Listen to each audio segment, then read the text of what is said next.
नमस्कार, जय हिंद। कैसे हैं आप सभी का स्वागत है आपके अपने परिवार में। दोस्तों, आप सभी लोगों से रिक्वेस्ट है, प्लीज़ अपने चैनल को सब्सक्राइब करें, लाइक करें, शेयर करें और अपने दोस्तों तक ज़रूर भेजें दोस्तों। क्योंकि हम जो चीज़ पढ़ा रहे हैं वो बिल्कुल एनसीईआरटी से रिलेटेड है। एनसीईआरटी की बुक है। हर एग्ज़ाम में सिर्फ़ और सिर्फ एनसीईआरटी से ही क्वेश्चन आता है। ठीक है दोस्तों, आज हमारा 7th चैप्टर है और 7th चैप्टर है जो है नियंत्रण एवं समन्वय का। ठीक है दोस्तों, नियंत्रण और समन्वय क्या होता है कि कुछ क्रियाएं ऐसी होती हैं जिन पे हमारा नियंत्रण होता है, जबकि कुछ क्रियाएं ऐसी होती हैं जिन पे हमारा नियंत्रण नहीं होता। जैसे हम सांस ले रहे हैं तो ये एक ऐच्छिक क्रिया है, अपने आप हो रही है। आँख का फड़फड़ाना ये भी एक अनैच्छिक क्रिया है दोस्तों। अगर हम जैसे हाथ को हिला रहे हैं तो ये ऐच्छिक क्रिया है, क्योंकि इसे हम अपने दिमाग से कर रहे हैं। ठीक है दोस्तों, तो ये चीज़ें होती हैं नियंत्रण एवं समन्वय की। इसमें क्या होता है दोस्तों कि नियंत्रण और समन्वय होता है जिसमें तंत्रिका तंत्र होता है हमारे दिमाग में। वो इन चीज़ों को एकदम तरीके से और चीज़ों को जो मैसेज होते हैं आगे उनको आगे पहुंचाते हैं तो हमारा ब्रेन इन चीज़ों को पढ़ता है। जैसे कि हम कभी कभी हमारा हाथ किसी गर्म लोहे के टच होता है तो तुरंत हमारे दिमाग को ये चीज़ें जाती हैं कि वो गर्म है, तो हम वहाँ से अपना हाथ तुरंत हटा लेते हैं। तो ये चीज़ें क्या होती हैं दोस्तों, ये अनैच्छिक होती हैं, ये तुरंत हो जाती हैं। जैसे जंतुओं में भी ऐसे ही होते हैं। ठीक है दोस्तों, तो इसमें अपन पढ़ेंगे कि जैसे जैसे जैसे देखो, आंतरिक करण हो गया, नाक हो गई, जिह्वा हो गया आदि, रस संवेदी ग्राही का स्वाद पता लगना, जबकि ग्रहण ग्राही गंध का पता लगाते हैं। ये सूचना तंत्रिका तंत्र में दुम्रिकाओं के सिरे द्वारा उपार्जित की जाती है और एक रासायनिक क्रिया द्वारा यह एक विद्युत आवेग पैदा करती है। यह आवेग दुम्रिका से कोशिकाएं तक जाता है और तब तंत्रिकाक्ष में एक्सोन होता वह इसके अंतिम सिरे तक पहुंच जाता है। एक्सोन के अंतिम में विद्युत आवेग कुछ रसायनों का विमोचन करते हैं। ये रसायन रिक्त स्थान या सिनेप्स को पार करते हैं और अगले तंत्रिका कोशिका में दुम्रिका में इस तरह विद्युत आवेग प्रारंभ करते हैं। यह शरीर में तंत्रिका आवेग का मात्रा की सामान्य योजना है। इस तरह का एक अंतर्ग्रहण सिनेप्स सिनेप्स अंततः ऐसे आवेगी तंत्रिकाओं को अन्य कोशिकाओं जैसे पेशी कोशिकाओं को ग्रंथि तक ले जाता है। ठीक है, अतः इसमें कोई आश्चर्य नहीं है कि तंत्रिका उत्तक तंत्रिका कोशिकाओं या न्यूरॉन के एक संगठित जाल का बना होता है। यह सूचनाओं को विद्युत आवेगों द्वारा शरीर के एक भाग से दूसरे भाग तक संवहन में विशिष्टीकृत है। ठीक है दोस्तों, तो ये चीज़ें हो गई और ये चीज़ें आती हैं। अब देखो इसमें क्या होता है, इसमें तंत्रिका कोशिकाओं के दो भागों को पहचानिए जहाँ सूचनाएं उपार्जित की जाती है, जिससे होकर सूचनाएं विद्युत आवेग की तरह यात्रा करती है, तथा जहाँ इस आवेग का परिवर्तन रासायनिक संकेतों में किया जा सके ये आगे संचरित हो सके। ठीक है दोस्तों, हम इस डायग्राम की अगर अध्ययन करते हैं तो डायग्राम में देखो दोस्तों, यह एक केंद्रक होता है। ठीक है, ये तंत्रिका तंत्र है, इसका ये केंद्र होता है। ये चीज़ें होती है, दुम्रिकाएँ होती हैं, दुम्रिकाएँ यानी ये तंत्रिकाक्ष होता है, जो बीच में जो गैप होता है ये तंत्रिकाक्ष होता है।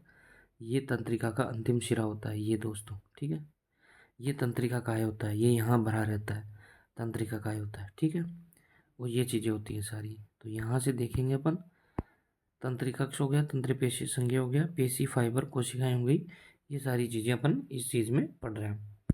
आगे दोस्तों, प्रतिवर्ती क्रियाएं क्या होती हैं, ये चीज़ें होती हैं। देखो, प्रतिवर्ती क्रियाओं में क्या होता है ये हमें पढ़ना है।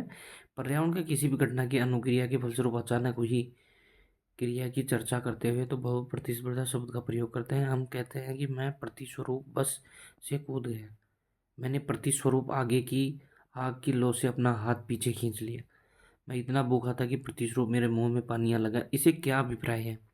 इन सभी उदाहरणों में एक सामान्य विचार आता है कि जो कुछ हम करते हैं उसके बारे में विचार करते हैं या अपनी क्रियाओं को नियंत्रण महसूस नहीं करते।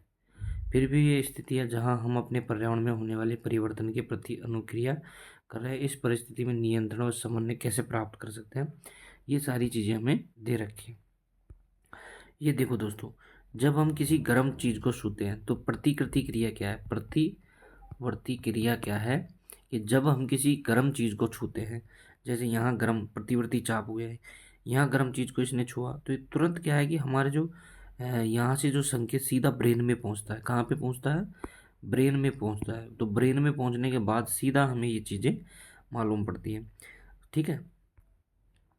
उसके बाद अगर बात करें, ये हमारे जो मानव मस्तिष्क का ये थोड़ा सा डायग्राम है। इसमें देखो, सबसे जो बड़ा भाग होता है वो अग्र मस्तिष्क का होता है, फिर ये बीच में होता है प्रमस्तिष्क, फिर ये कपाल खोपड़ी होती है, और ये मध्य मस्तिष्क। यहाँ जो ये है ये मध्य मस्तिष्क। यहाँ नीचे की पीछे की तरफ जो हमारी जो रीढ़ की हड्डी होती है उसके जस्ट ऊपर होता है पॉन्स मेडुला, अनुमस्तिष्क होता है, और वहीं पे मेरुरज्जु होता है, ठीक है दोस्तों। हाइपोथैलेमस होती है, पीयूष ग्रंथि होती है, पश्चिम मस्तिष्क होता है, ये सारी चीज़ें यहीं होती हैं मध्य मस्तिष्क के आसपास, ठीक है दोस्तों। तो ये चीज़ें आपको समझ में आ जानी चाहिए, ठीक है। और ये चीज़ें हैं। इसके बाद देखो, पादपों के बारे में ये सारी चीज़ें समझा रखी हैं इन्होंने।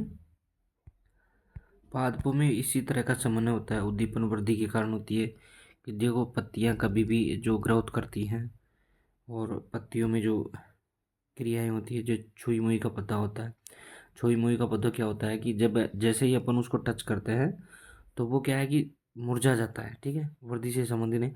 पादप को स्पर्श की अनुक्रिया के फलस्वरूप अपनी पत्तियों में गति करने ली जाए, लेकिन यह कोई तंत्रिका ऊतक नहीं है और न ही कोई पेशी ऊतक है। फिर पादप कैसे स्पर्श का संकुचन करते हैं और फिर अनुक्रिया पत्तियाँ करती हैं, यह हमें विचार करें, और ये सारी चीज़ें हो जाती हैं, ठीक है दोस्तों। इसके बाद देखो, ये जो पौधा हो गया, मान लो ऋणात्मक गुणावृत्ति होती है, धनात्मक होता है। क्योंकि देखो यहाँ जो ऋणात्मक और धनात्मक के बारे में ये चीज़ें समझा रखी है ना, ये कैसे समझा रखी है, देखो देखो जो क्या है कि अपना जो गुरुत्वाकर्षण है, गुरुत्वाकर्षण नीचे की ओर लगता है, और जड़ें भी क्या है नीचे की ओर जाती हैं, तो ये क्या है धनात्मक है।